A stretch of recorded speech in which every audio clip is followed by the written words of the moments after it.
Hello everyone, welcome to we make future. मैं हूं स्वाति। आज का इमला लेकर आई हूं कक्षा 6, 7 और 8 के स्टूडेंट्स के लिए। कक्षा 7 की किताब मंजरी से ये चैप्टर मैं बोल रही हूं और चैप्टर का नाम है शाप मुक्ति।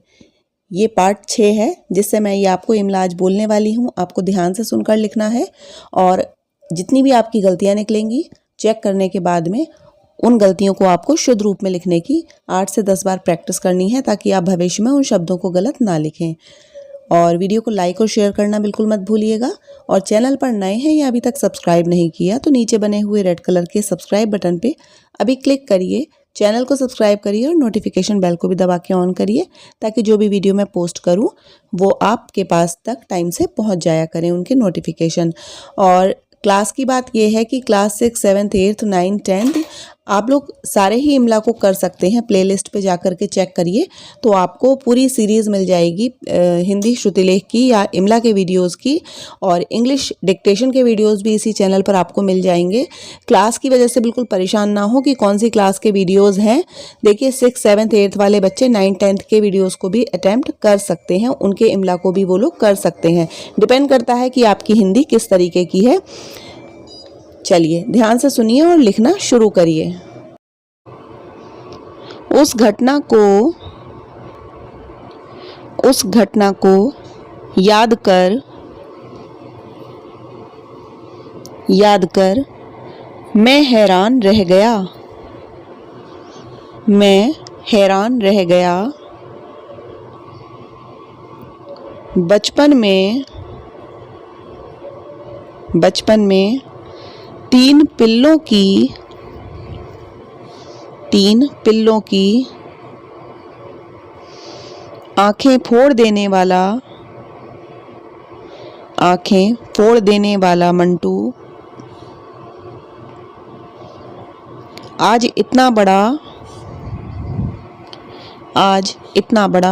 नेत्र चिकित्सक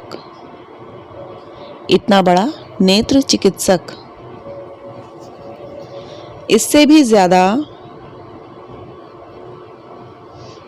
भी ज्यादा हैरानी की बात यह थी कि लगभग 35 साल पहले की वह घटना जिसे मैं भूल चुका था दादी को अभी तक याद थी। निश्चय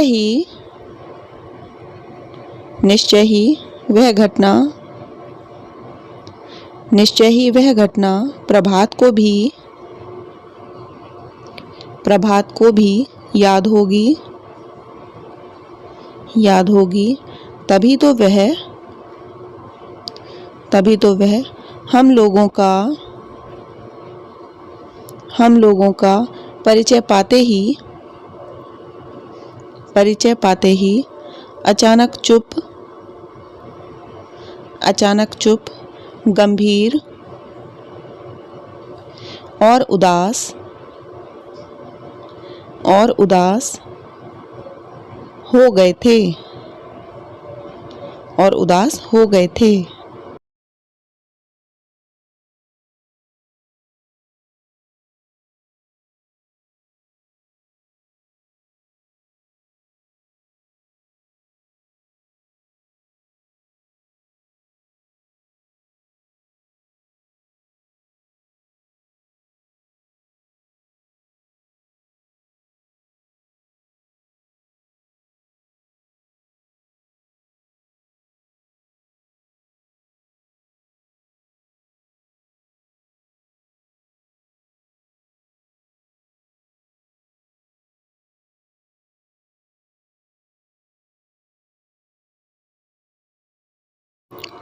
लेकिन दादी बचपन की उस बात को बचपन की उस बात को लेकर अब तो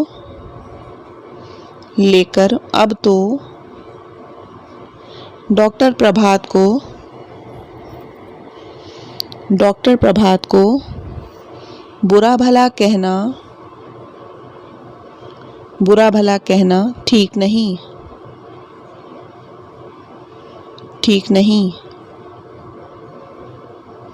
मैंने दादी को समझाने की कोशिश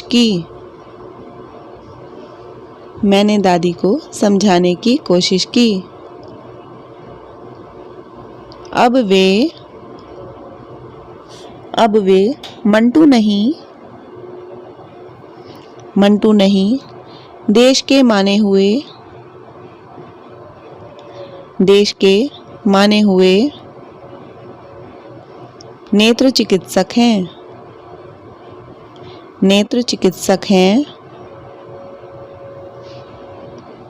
दूर दूर से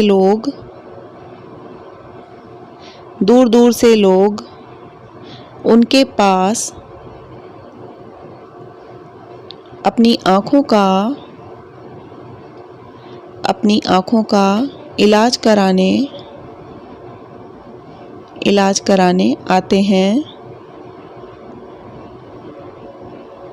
अब तक तो हजारों लोगों को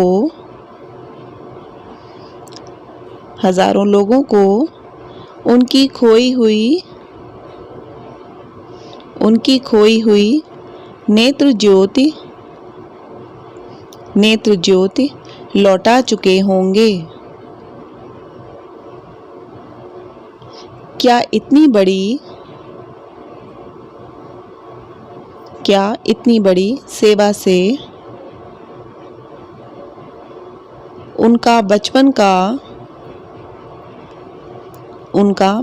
का अबोध अवस्था में किया हुआ पाप अब तक धुल नहीं गया होगा।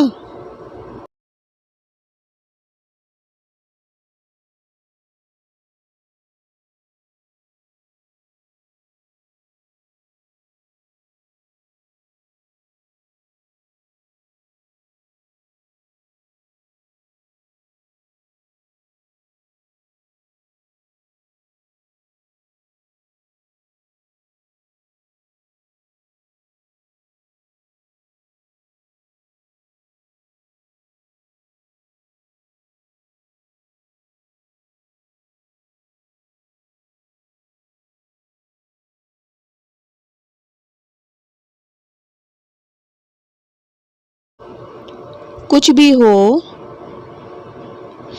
भी हो मैं उससे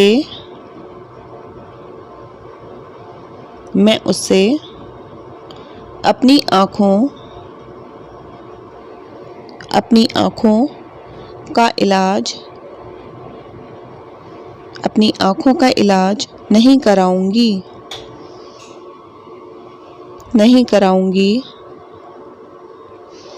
दादी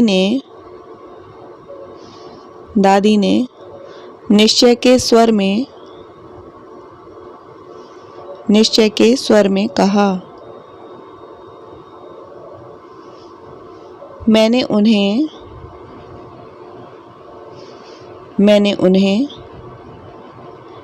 बहुत समझाने की कोशिश की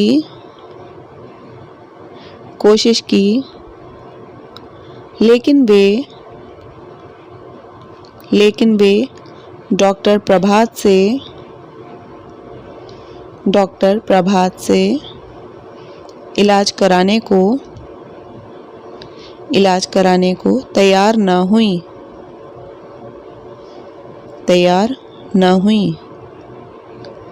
आँखों में डालने डालने की जो दवाई डॉक्टर प्रभात ने लिख कर दी थी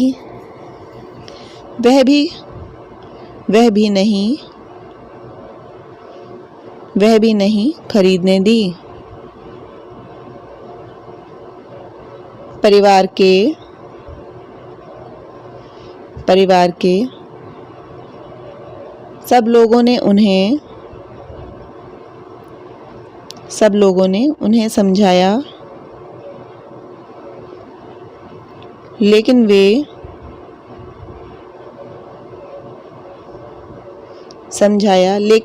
टस से मस नहीं हुई।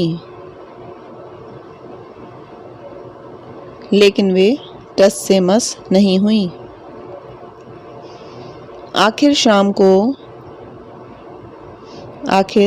को मैंने डॉक्टर प्रभात को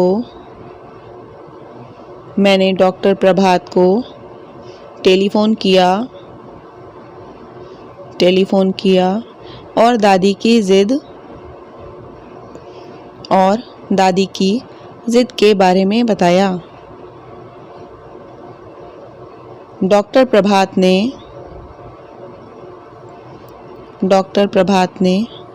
गंभीर होकर सब कुछ सुना और बोले तुम अपने घर का पता बताओ।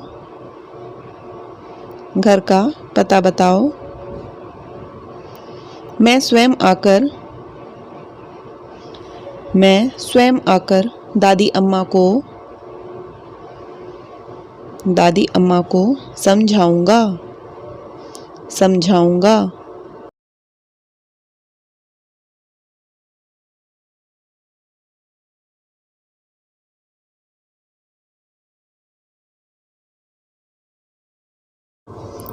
दी हुई स्लाइड से अपनी गलतियों को आपने चेक कर लिया होगा और अशुद्धियों को शुद्ध रूप में लिखने की प्रैक्टिस भी कर ली होगी। आशा करती हूँ आपको वीडियो पसंद आई है, तो कमेंट सेक्शन में कम से कम लिख दीजिएगा जो भी आपको अच्छा लगा, और वीडियो को लाइक और शेयर करना बिल्कुल मत भूलिएगा। ज़्यादा से ज़्यादा इन वीडियोस को शेयर करिए ताकि बच्चों को इसका बेनिफिट ज़्यादा से ज़्यादा मिले, और ऐसी वीडियोस मैं आपके लिए लेकर आती रहूँगी। आप अगर किसी और क्लास के हैं तो कमेंट के माध्यम से मुझे बताइएगा, और चैनल पे अगर नए हैं तो अभी तक सब्सक्राइब अगर नहीं किया तो सब्सक्राइब भी कर लेना, नोटिफिकेशन बेल को दबा के ऑन कर लेना, और मिलते हैं अगले वीडियो में। तब तक के लिए नमस्कार। जय हिंद, जय भारत।